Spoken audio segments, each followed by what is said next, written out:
memiliki jalan-jalan yang ia tempuh untuk mempengaruhi seorang muslim dan menghalangi mereka dari agama Allah, melalaikan dari ketaatan dan memalingkannya dari jalan yang benar dan diridhoi. Pertama, melalui pintu syahwat, yaitu apabila setan melihat seorang muslim mencintai kemaksiatan, maka setan akan menghiasi maksiat tersebut di hadapan manusia agar ia menuruti hawa nafsunya dan memalingkan dari ketaatan kepada Rabb-Nya. Yang kedua, pintu masuk setan melalui syubhat, yaitu apabila setan melihat seseorang yang berpegang teguh terhadap agama, semangat menjalankan ketaatan kepada Allah Subhanahu wa Ta'ala, jauh dari perkara syahwat dan maksiat, maka setan akan masuk melalui jalan syubhat. Ia jadikan orang tersebut berlebih-lebihan dalam agama, lalu ia pun keluar dari jalan yang lurus dari ketaatan kepada Allah Tabaraka wa Ta'ala. Syubhat menjadikan seseorang berlebih-lebihan dan menyimpang dalam beragama. Akan tetapi pelakunya tidak menyadarinya dan menyangka tetap menjaga ketaatan di jalan Allah Tabaraka wa Ta'ala. Oleh karena itu, Al-Quran dan Sunnah selalu kita tidak berlebihan dalam beragama dan tidak pula melalaikannya. Rasulullah Sallallahu Alaihi Wasallam bersabda, janganlah kalian berbuat ghulu, yakni berlebih-lebihan dalam agama, karena yang membinasakan orang-orang sebelum kalian adalah berlebih-lebihan dalam masalah agama.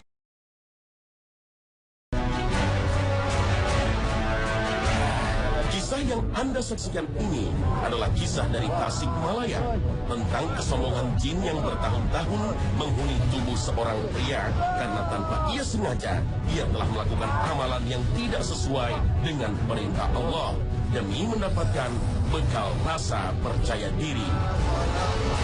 Jadi di Tasikmalaya ini mungkin umumnya juga kepada yang lain, itu daerah-daerah itu mereka, masyarakat itu masih belum mengerti.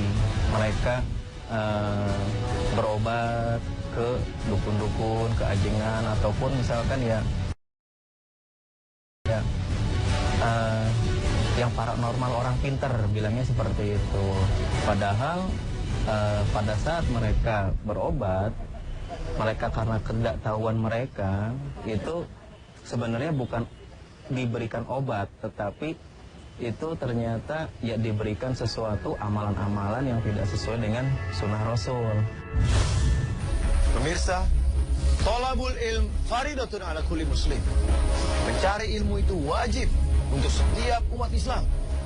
Dan dalam Islam diterangkan bahwa khairukum man ta'allama al-Qur'ana wa 'allamah. Sebaik-baiknya kalian adalah yang belajar Al-Quran kemudian mengajarkan Al-Quran. Ayo kita semangat belajar tauhid, belajar tazkiyatun nufus untuk mensucikan jiwa, dan semangat belajar ruqyah syariah.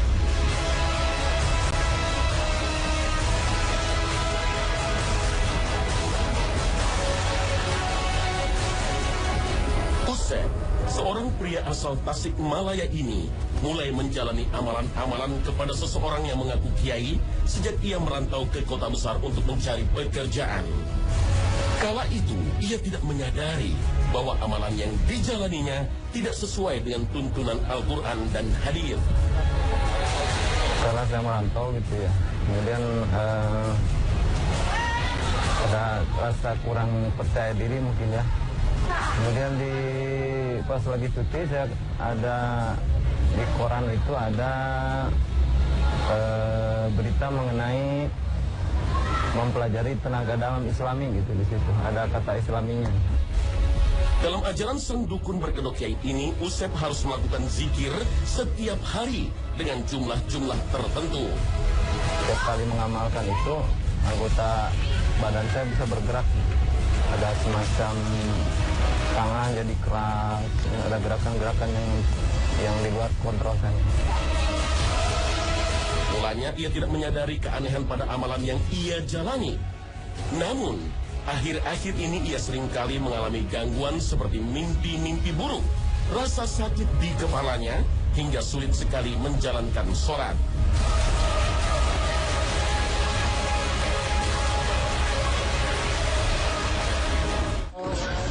Setelah beberapa kali melakukan ruqyah, sedikit demi sedikit, jin yang masuk ke tubuhnya telah dikeluarkan.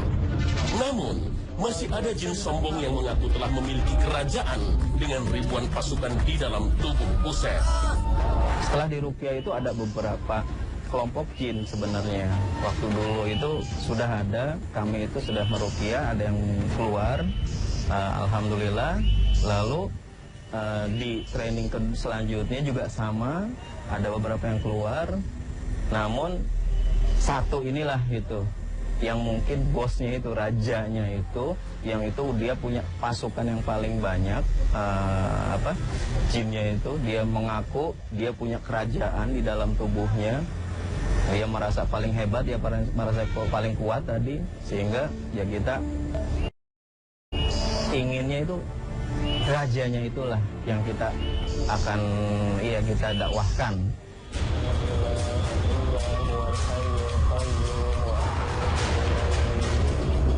Ketika proses ruqyah dimulai, Pak Usep langsung merasakan sakit luar biasa pada dadanya.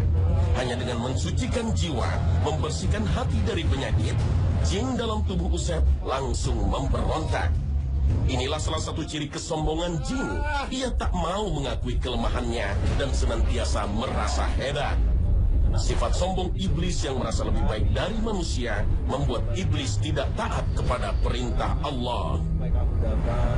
قال فاهبط منها فما يكون لك أن تتكبر فيها فاخرج إنك من الصاغرين.